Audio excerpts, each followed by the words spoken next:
శంకరాచార్యుల వారు ఎన్నో పనులను చేసి ఉన్నారు. వారు చేసినటువంటి పనులన్నింటినీ కూడా మనం 3 రకాలుగా విభజించి తెలుసుకోవచ్చు. మొట్టమొదటి పని ఏమిటి అనంటే, శంకరులు అవతరించిందే ఈ లోకానికి జ్ఞానాన్ని ఇవ్వడం కోసం, అజ్ఞానాన్ని పోగొట్టి జ్ఞానాన్ని ఇవ్వడం కోసం. కాబట్టి అటువంటి జ్ఞానాన్ని మనకు అందజేయడం కోసం ఎన్నో గ్రంథాల్ని శంకరాచార్యులు వారు రచించారు.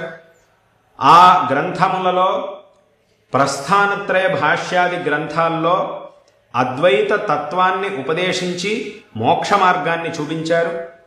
ఎన్నో స్తోత్రములని రచించి ఆ స్తోత్రముల ద్వారా పఠించేటటువంటి వాళ్ళందరూ కూడా విశేషంగా భగవత్ కృపకు పాత్రులై భగవద్ అనుగ్రహానికి పాత్రులవ్వడానికి కావలసినటువంటి మార్గాన్ని చూపించారు. అదేవిధంగా ప్రశ్నోత్తర రత్నమాలిక, భజగోవింద స్తోత్రం మొదలైనటువంటి గ్రంథాల ద్వారా ఒక అత్యుత్తమమైనటువంటి వివేకవంతమైనటువంటి సమాజాన్ని, దేశాన్ని నిర్మించడానికి కావలసినటువంటి విషయాల్ని మనకు ఉపదేశం చేసి ఉన్నారు.